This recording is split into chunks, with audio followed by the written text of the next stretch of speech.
성경 일독을 위해서 오늘 함께 읽어나갈 하나님 말씀은 예레미야 10장부터 12장까지의 말씀입니다. 10장에서 하나님은 우상 숭배에 대한 경고를 하고 계십니다. 10장 3절 말씀 함께 읽겠습니다. 이방 사람이 우상을 숭배하는 풍속은 허황된 것이다. 그들의 우상은 숲속에서 베어온 나무요 조각가가 연장으로 다듬어서 만든 공예품이다.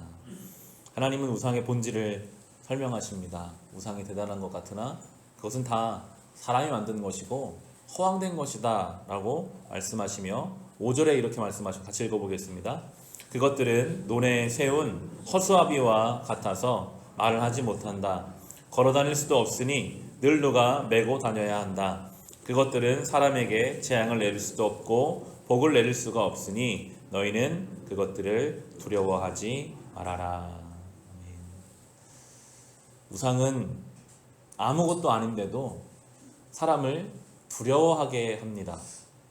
우리가 이미 예레미야를 통해 살펴본 것처럼 우상은 우리의 마음을 흔드는 존재들입니다. 하나님께 나아가지 못하도록 우리의 마음을 흔드는 모든 것들이 우상입니다. 하나님은 오늘 분명하게 말씀하십니다. 우상을 두려워하지 마라. 그것은 정말 아무것도 아니다. 그냥 허수아비와 같은 것이다 라고 말씀합니다. 이 시대도 여전히 많은 사람들이 우상에 매여 삽니다. 실제로 점집을 다니는 사람이 참 많고요. 믿는 사람이라 할지라도 무엇인가 두려워하고 혹시 내가 이렇게 하면, 이렇게 결정하면 잘못되지 않을까. 하나님을 믿고 기도하면서도 두려움에 사로잡혀서 제대로 된 결정을 내리지 못할 때들도 있습니다. 직접적으로 우상을 섬기지 않는다고 할지라도 우리는 때로 우상을 만듭니다. 어떤 상황과 조건을 만들어 놓고 내가 그 상황에 도달하면 그러면 이제 다 해결되겠지. 내가 그렇게만 되면 그러면 내가 이제 아무 문제가 없겠지. 하나님 믿는 게 아니라요. 그 상황을 믿습니다. 말씀 묵상하면서 저도 그랬더라고요. 신학교를 졸업하면서 결혼을 해야 되잖아요. 이 시대에 누가 목회자와 결혼을 할까? 결혼을 내가 할 수 있을까? 그런 생각으로 기도하며 준비했죠. 내가 결혼만 하면 그럼 주님 제가 열심히 목회할 수 있겠습니다. 하나님이 짝을 만나게 해주셨어요. 그 다음에는 염려가 끝나는 것이 아니라 결혼했으면 아이가 생겨야 되니까요. 그럼 아이가 생겨야 되는데 안 생기니까 또 아이가 생기면 좋겠다. 그렇게 또 기도하게 되고 아이가 생기면 또 잘 낳아야 하고 잘 낳으면 또 생기는 문제들이 계속 있더라고요. 어제도 아이가 잠깐 어디가 안 좋아서 병원에 다녀왔는데 병원에 가면서는 이것만 괜찮으면 이제 아무 문제 없겠다. 그렇지가 않죠. 또 하나님은 계속 우리에게 가르쳐 주세요. 네가 말하는, 네가 원하는 그 상황이 해결된다고 그 삶의 문제가 해결되는 것이 아니라 상황이 아닌 하나님을 온전히 의지하기를. 주님 저 이것만 되면 되겠습니다가 아니라 주님 저는 주님이면 되겠습니다. 이 고백이 나오기를 우리에게 원하고 계십니다. 예레미야가 그래서 이렇게 고백하면 10절 말씀 같이 읽어보겠습니다. 오직 주님만이 참되신 하나님이시요 주님만이 살아계시는 하나님이시며 영원한 임금이십니다. 주님이 진노하시면 땅이 지진을 일으키고 그 진노는 세계 만민이 감당할 수가 없습니다. 12절도 같이 읽어보겠습니다. 한 절 넘기셔서 12절도 같이 읽어보겠습니다. 권능으로 땅을 만드시고 지혜로 땅덩어리를 고정시키시고 명철로 하늘을 편지신 분은 주님이시다. 아멘. 하나님은 이 고백을 우리에게 받기 원하십니다.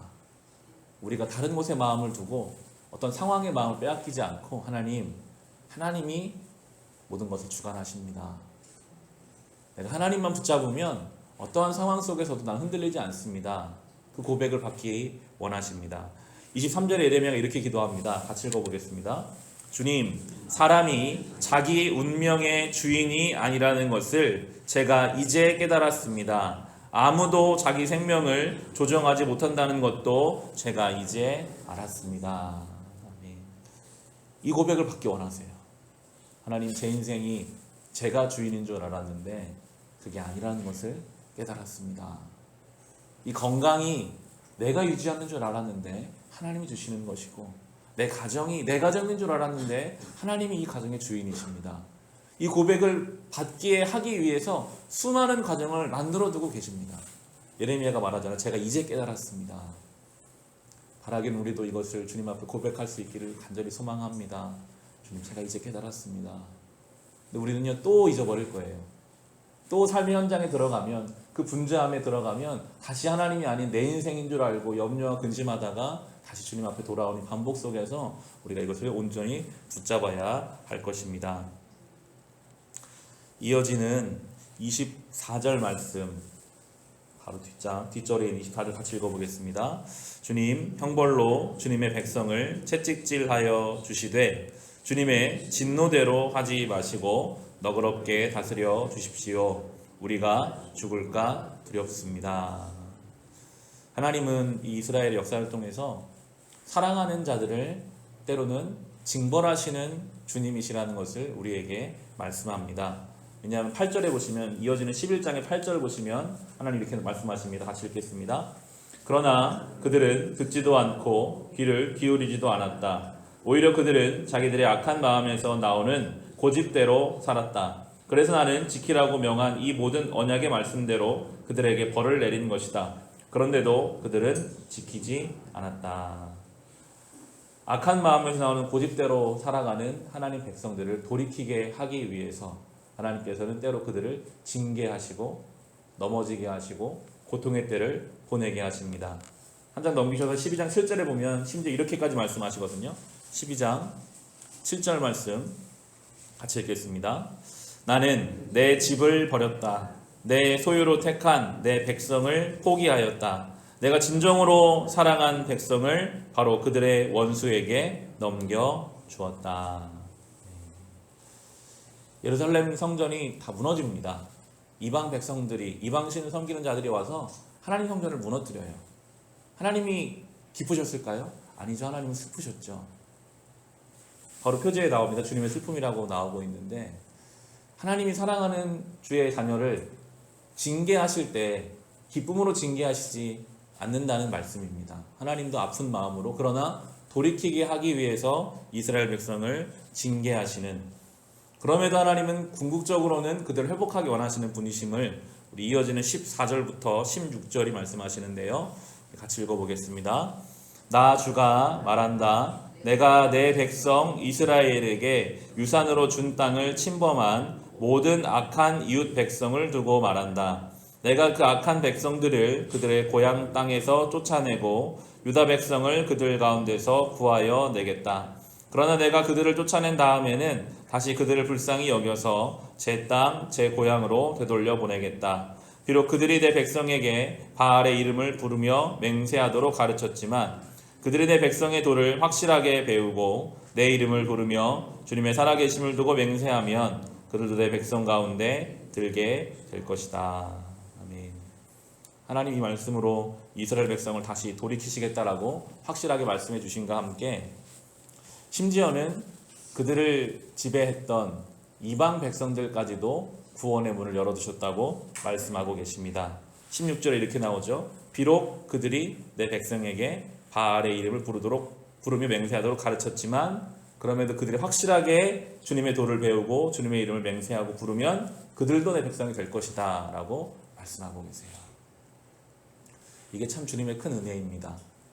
어제까지 하나님 앞에 불성실하게 살았다 할지라도 오늘 주님 앞에 온전하게 서면 하나님 백성의 그 은혜를 주시겠다라는 말씀입니다. 오늘 주신 이 날은 하나님이 하루 더 우리에게 주신 새로운 날입니다.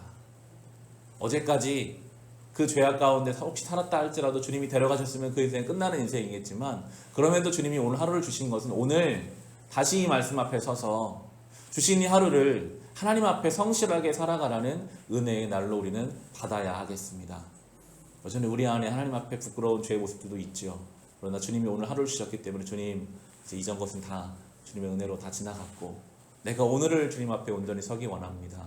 이방 백성까지도 받들어 주신다는 하나님의 말씀이 오늘 나의 삶에 허락되는 줄로 믿고 이 하루를 거룩하게 우리가 살아가야 하겠습니다. 이 말씀을 기억하며 이 하루 살아갈 수 있으시기를 주님의 이름으로 축원합니다.